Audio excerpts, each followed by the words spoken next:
person. The sergeant is calling all of the senators. We got to talk to Donahue.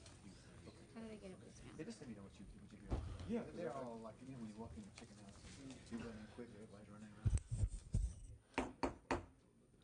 If the, where's the agenda?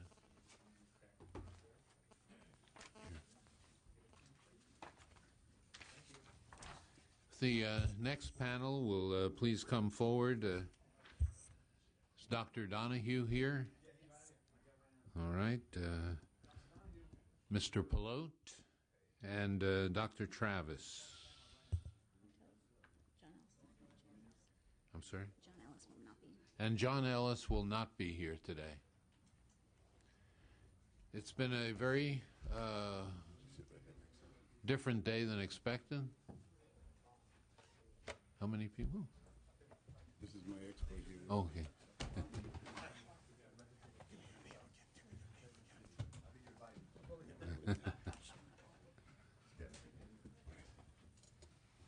Derek.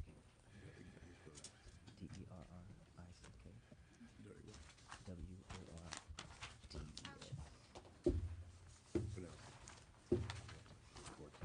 Thank you. My co-chair, Senator Negrete McLeod, due to the unusual schedule of the committee today, has to chair another committee.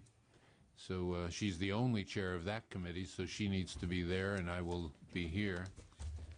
And we had a very interesting morning discussing accountability and quality, and look forward to the testimony this afternoon. It's right there. Where? Oh. Again, as we asked each speaker to speak for about 10 minutes, and please do try to stay with the guidelines. The first speaker, Dr. Donahue, thank you very much for being here. Thanks for having us. Move this over here a little bit better. Am I audible back of the room? Well, then again. Try that one, works better. Don't let me touch this one. I'll touch the base. Good afternoon. My name is Peter Donahue with PBI Associates in San Francisco. I wanted to thank the committee for an opportunity to speak with you on this issue of accountability and transparency. Specifically, some thoughts I have based on my experience on enhancing transparency and accountability at the University of California. My remarks are based on my investigation of UC's overall financial condition and its resources, and those of public and publicly supported institutions of higher education, including the Oregon University System, the Washington Board of Higher Ed, and the California State University System. So state funding has increased 57% for UC since 1990-91. State appropriation share of university revenues has declined sharply. By the end of the 2008-2009 financial report shows 13% of annual revenues came from state funding. Student tuition and fees, by contrast, over the same period has increased 309% after the regents raised them 32% in November. In these circumstances, accountability and transparency are critical if the University of California's officers and regents are to maintain their credibility and confidence of Californians that their university serves all Californians, not just a privileged few. Since 2002, I have been repeatedly frustrated in gaining access to public records at the University of California. I wonder if the Legislative Analyst's Office has a similar experience. Most recently, leaving a message with the Secretary of the Regents asking to see minutes of Regent meetings before 1997, I received a call back from a University Council attorney. The attorney advised me that pre-1997 minutes were not available digitally, and that even University Council staff had to go in person to inspect them. I know that, I replied. That is why I called the Secretary to make an appointment to inspect the minutes. The attorney asked which minutes or what subjects I wished to review. I said the minutes are public records, according to the Regents' website. I needn't identify them nor the subject of my inquiry. I then emailed the Regents' Secretary staff that the minutes are public records, demanded an opportunity to inspect them, which was then offered to me. This episode illustrates a pattern, with few exceptions, going back to my first request for public information from UC. University officials ask my purpose in seeking the documents, dispute documents' relevance, demand I identify the document's exact name, and too often deny such documents exist. More than once, university officials have sighed that UC's data systems are inefficient, do not interpolate, and or are proprietary to outside vendors who are unwilling to share.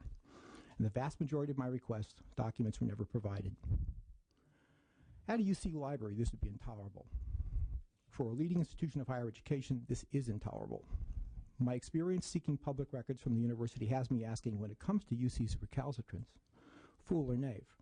Are university officials that incompetent managing information, or, understanding knowledge is power, are determined to keep its own documents from the public? Is the University of California accountable enough to the state? My experience suggests that UC must become more accountable not just to state government, but to other stakeholders, including California's electorate, students, employees, and residents. University officials instead seem to believe as the state's appropriation share of university revenues diminishes, UC should be run on the Michigan model, with UC accountability rationed out in proportion to the state's appropriation share. The state would only get as much accountability as it pays for. My research shows that at least over the last 2 decades, the share of state appropriations whose use by UC is restricted by the state has diminished.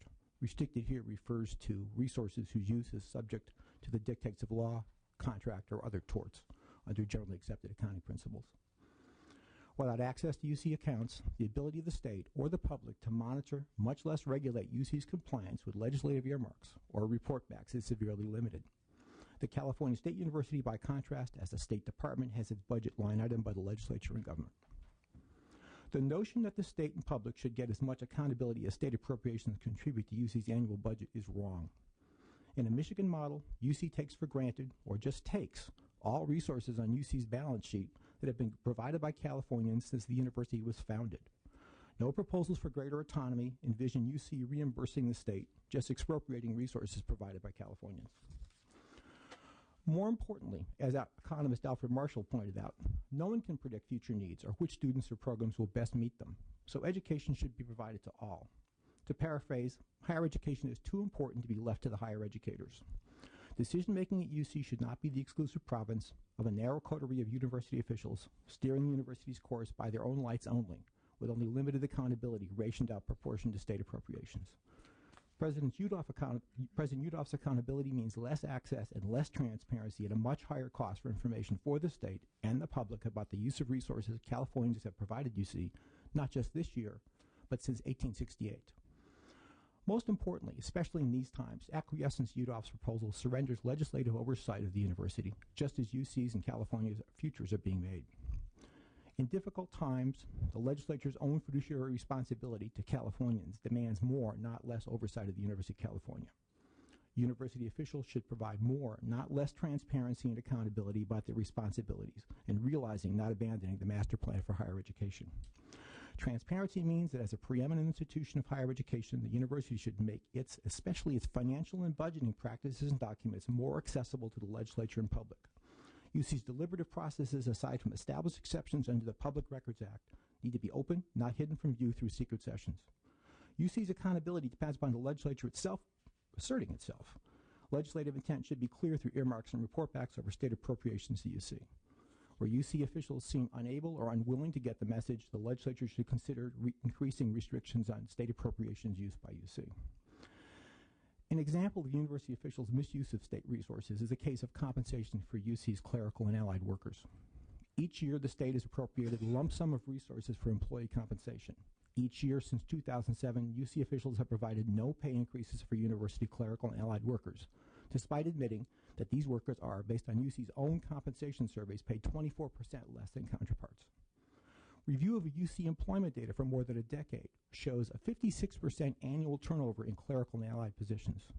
Presented with my findings, reviewed by 24 economists with UC PhDs, universities officials accounted with obviously fudged better data.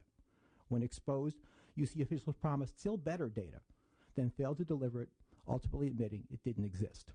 Instead, university officials argued, without evidence, that clerical and allied workers' annual turnover was only 26%, still twice the national average.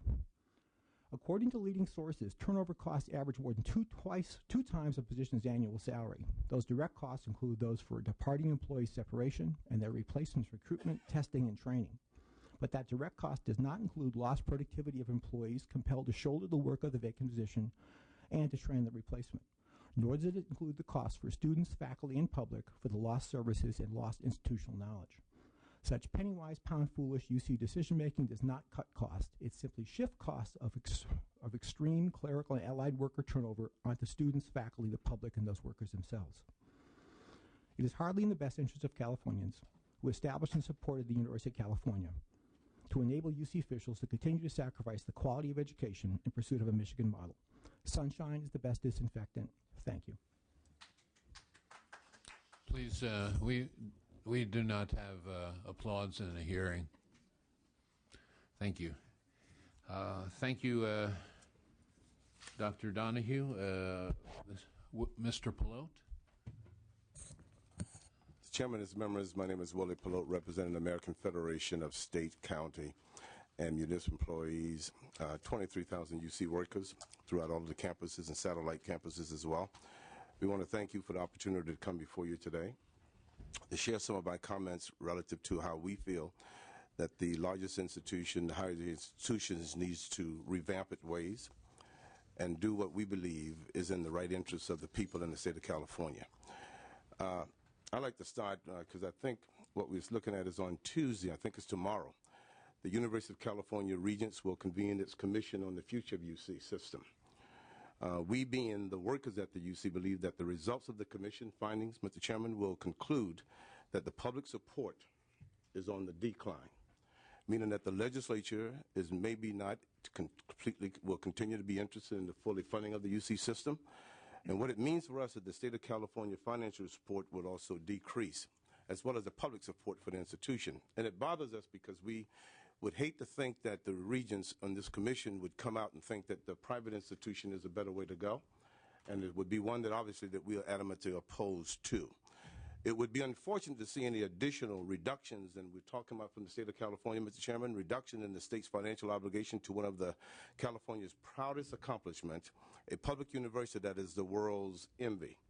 ASME believes that the UC must work closer with lawmakers at the state level to identify ways to enhance state funding of the UC system, generate more public support through more transparency of its internal decision-making processes. To do that, Mr. Chairman, we believe that UC has to do the right things, such as immediately refrain from providing any additional wages and bonuses to its administrators without the support of the public and the legislature. From the compensation scandal that has, what we believe that ushered President Dines out of office in the recent past, to the lavish spending on UC chancellors' homes, to the conflicts of interest on UC's pension investments, UC has given taxpayers more reasons to worry about how their dollars are spent. We have worked together. We have to work together to address this problem. The state has an obligation to protect UC resources because the funds that you, through the budget process, allocate for the UC, we believe that you should have more oversight and an obligation to make sure that you understand clearly what is happening at each of the campuses or the system overall.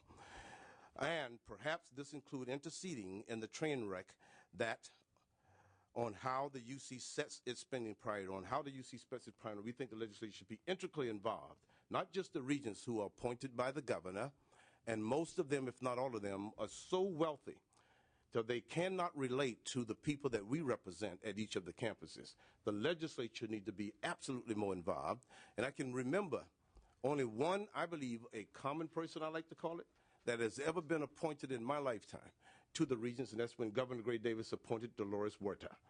And it was a short term because they get to serve out their 12 years regardless. ASME has a few general suggestions for resetting UC spending priorities and allocation of resources so they're on target with the UC's public mission as envisioned by then Governor Pat Brown at UC's inception. First, we recommend that the UC needs to cut administrative bloat. We call it bloat, B-L-O-A-T. Since recent headlines made a splash about UC's administrative bloat, the UC is now talking the talk of increasing its administrative efficiency. In almost I'm almost positive that in the name of increasing efficiency, UC is going to move to cut most of it low-wage workers. But what does that mean if, in the end of the day, you still have almost 4,000 elite staff making over $200,000 annually? Mr. Chairman, the answer, right now I represent 23,000 workers who are patient care technicians, service workers, everything from maintenance to food services to custodial workers. The last thing we need to do is to see those jobs diminish or eliminated when they are the one making the least of the wages and doing most of the work. My custodial workers are cleaning space that is designed, one person that is designed to have 3 or 4. Most of them qualify for public assistance, but they have such a frame of mind that they carry 2 or 3 jobs and at the same time come in and do the job late at night at the UC system. We also believe that cutting bloat is not just a matter of finding efficiency in the internal UC operation. It's about UC objecting to the arms race between itself and others that have caused a runaway compensation of high-earning administrators at campuses and the medical centers. If you count monetary compensation, Mr. Chairman, alone, and I'm not including the other perks, in just 2 years, UC's total annual payout for earners making over $200,000 have ballooned from $700 million to well over $1 billion. And we ask the question why. Furthermore, UC has paid out millions in executive bonuses since its regions declared a financial emergency since last July. Again, Mr. Chairman, the working poor ask why. UC needs to speak frankly about the impact that skyrocketing payouts has on swelling ranks of 6-figure earners has over the UC's mission. Secondly, slow capital expansion. I'm going to skip Mr. Chairman because of the 10 minutes and go directly to mandate appropriate profit redistribution from UC's money markets. UC continues to apply considerable time, effort, and money in developing profit-generating centers. These centers are hospitals, outreach, outpatient clinics, research facilities, public-private partnership, and you know how my union feels about public-private partnerships and design bills. And entrepreneurial incubation have all benefited from the leveraging of this public university resources. Yet the public, Mr. Chairman and members, has not been shown how these enterprises reinvest in the university at large. If these quasi-private ventures draw upon the public trust to cut a profit, they should contribute back to that public trust in such a way that helps UC fulfill its mission. An excellent place, Mr. Chairman, to start is for the UC to embrace transparency like has been outlined by the first speaker as a practice. It should be something that nothing should be ever done at the university in a public institution. This legislature hold all of its budget hearings in public. Even though if they'd follow my guideline, I'd hold them throughout the state of California, just a hint. Complete sunshine in all of its dealings of the UC decision-making process of how UC has spent the hundreds of millions it's collected from clinical enterprises, research overhead, and its other sizable stream of non-general fund revenues. Thirdly, Mr. Chairman, real and wasteful spending, namely consultants. We as a union, Local 3299, which is affiliated with us, they do not get funding from us when they go into contract negotiation. That's something that their members pay through dues collection to be able to have a collective bargaining team to negotiate on their behalf. Not like in the university, even though the university have full staff of consultants, labor relation folks at every campus, throughout every campus, backed up by additional experts internally, they still go outside externally and hire consultants. And one that we particularly would like to bring to your attention, if they have hired most of the profound anti-union consultant known in the country to be their front people to negotiate on things that's important to working families, and we believe that UC spend millions annually in external consultants. How many times has ASPMA heard from UC senior management that the latest consultant told UC nothing more than what they already knew? Why is UC paying outside consultant millions to duplicate work their in-house staff has either already engaged or is already charged with doing? It happens too often, Mr. Chairman, because of the lack of transparency. And how hypocritical that the UC has contracted with one of the most, it's so anti, we see that in the cities and counties as well. union-bursting firm in the country by the name of Litter Mendelson, who knows how many millions of public funds are going towards squeezing UC's most vulnerable workers out of what they should get in a fair wage and benefits. All this, Mr. Chairman, while UC asked its workers to put on a unity in Sacramento. Over the years, Steve Ordini and I would come into this legislature and meet with the leadership and members of the different committees in support of UC to find ourselves at odds when it comes to giving us a basic 3% or 2% or 1% raise. And no longer, once we conclude a contract based on their numbers that there's no money, we then see management get bonuses as well as 22 to 25 to 37% wage increases. It is time, Mr. Chairman, for the legislature to say that needs to stop. And let me finally go into something that is a big deal for us. Finally, we're on the subject of accountability today. I want to talk to you a little bit about the UC's pension. Any HR person can tell you how important UC's pension is for the recruitment and the retention of talented, dedicated workers.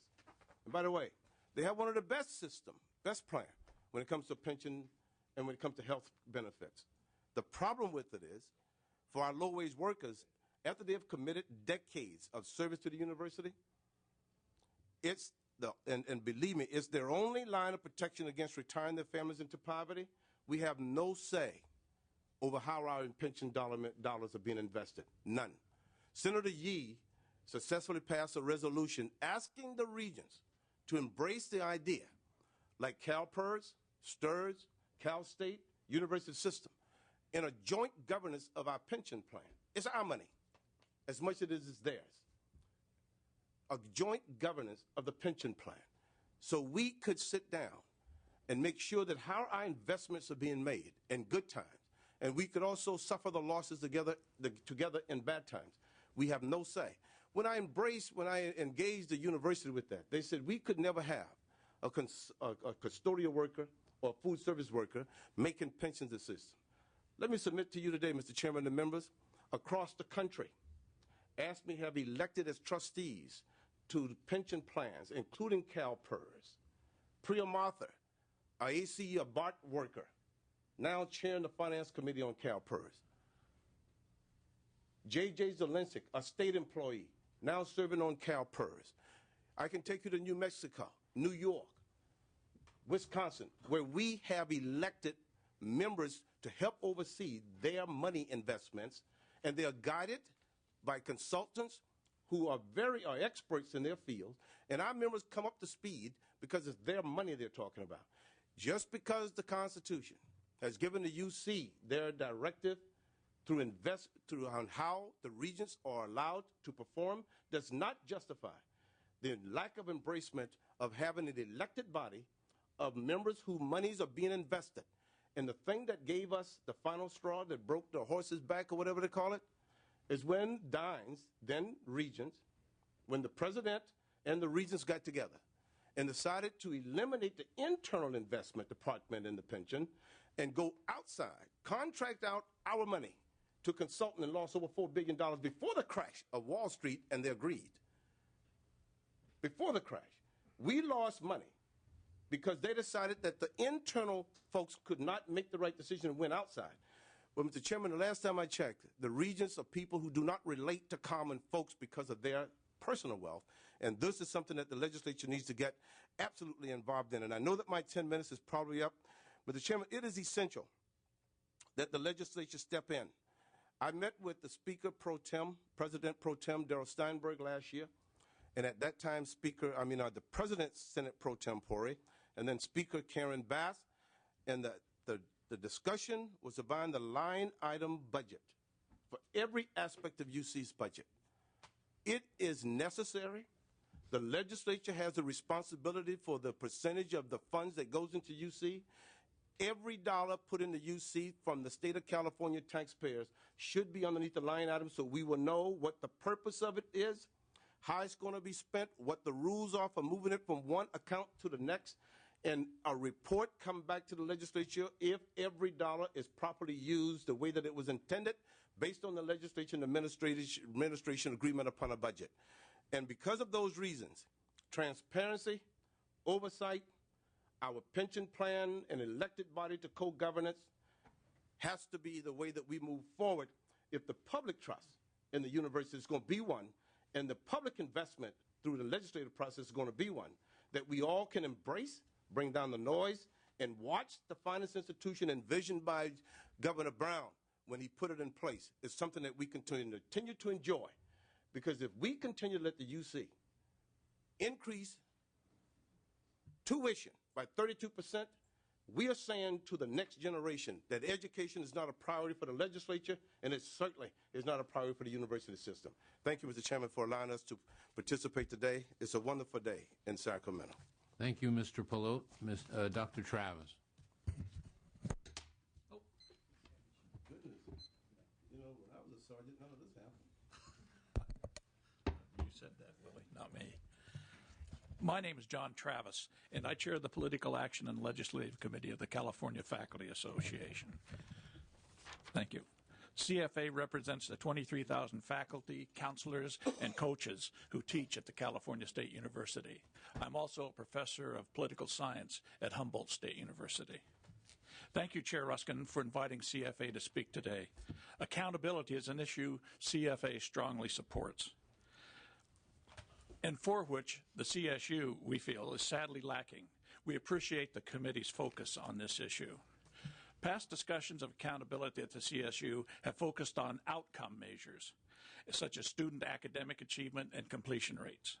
However, what we believe has been missing is legislative accountability, much as my predecessor said, on how the CSU administration uses and expends student fee revenue and state general fund dollars. How does the legislature determine the success of a public institution if it is unable to account for how depleting state funds are being spent? For instance, what is the balance of money spent on classroom instruction, student services, and college administration? How does this balance affect the success or failure of our students? Assessing accountability solely on the performance of faculty and students ignores how funding decisions and priorities are enacted by the CSU administration and how that can adversely impact a student's ability to academically succeed. How something is accomplished is important, if not more so, than determining what was accomplished. And we believe the legislature needs to play a more active role in holding the CSU administration accountable for its management decisions. As an example, the CSU is in the process of implementing changes based on the deliverology model, which has been referred to as a shock therapy approach to change. I understand you heard about this morning. The deliverology model as purported by Sir Michael Barber. Its goals are to increase the graduation rates of our students and to close the achievement gap of students from underrepresented groups, both laudable outcomes that would be supported by this body, the CFA, and the public. But if it is not investigated by the legislature regarding how these goals are reached, then the outcomes achieved will become meaningless statistics with little basis for celebration. For instance, increases to the graduation rate are being pursued at the same time that tens of thousands of qualified students are being denied access to a CSU education. This loss of access especially hurts Latinos and African American students who are applying for admission to CSU in record numbers. With a decrease in student enrollment and without any other changes in the CSU's curriculum or graduation policies, graduation rates automatically increase because there's a smaller student body to draw from. A graduation of 40%, for instance, for a student body of 300,000 students increases to 48% when the student body is reduced to 250,000, while maintaining the same number of graduates. Closing the achievement gap is also a positive goal. However, if accomplishing this includes the elimination of student remediation programs or denying access to students who need such coursework, many of them first generation in their family to attend college, then even though the achievement gap is ultimately reduced, it has been accomplished by simply denying access to a select group of students. Unfortunately, this scenario is already occurring at San Diego State University, where the campus president has unilaterally decided that students living in proximity to the campus who were previously given priority admissions will be turned away in favor of students from outside the area. This unauthorized change to an admissions policy that's been in place for over a decade will deny access to local students who lack resources to attend a college outside the San Diego region, and will primarily affect eligible students who are from poor districts. Sadly, in an October 22, 2009 interview with KPBS News, San Diego State President Stephen Weber admitted the new admissions policy was also modified to address some of the campus's financial shortfalls by requiring students living out of the area to live on campus. Quote, "We have empty beds on campus," explained Weber, "and we have a debt service of $6.4 million that must be paid."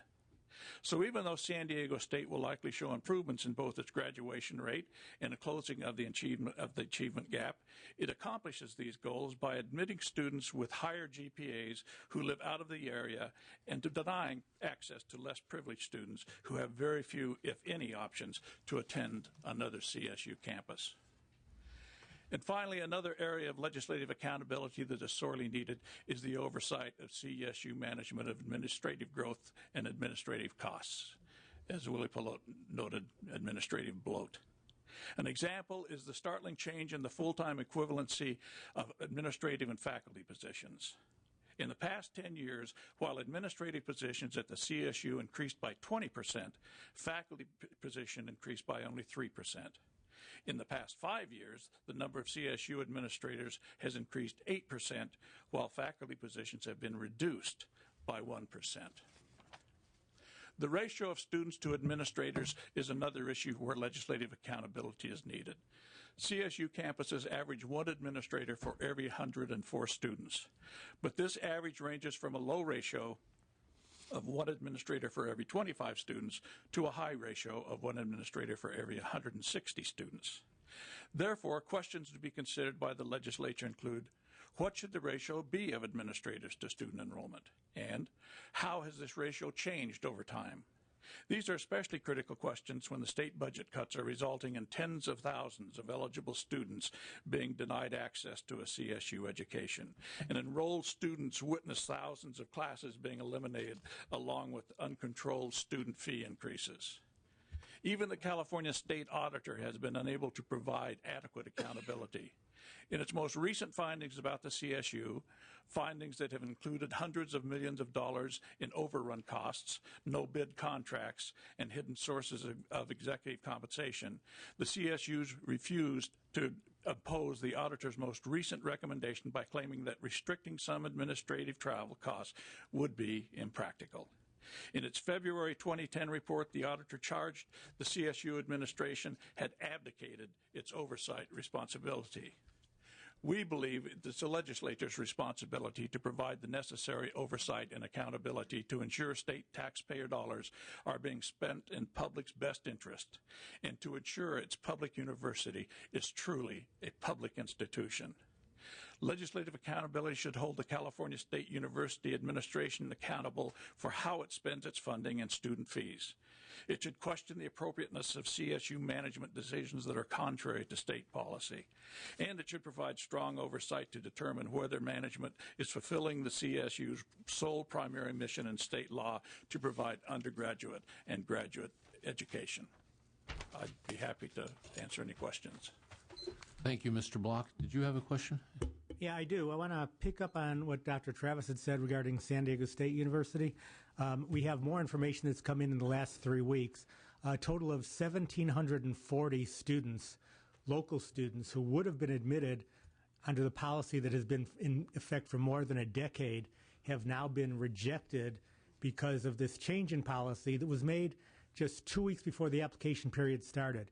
A change with no public input, neither teachers, counselors, school boards, none were consulted about this. It was just an administrative behind closed doors change.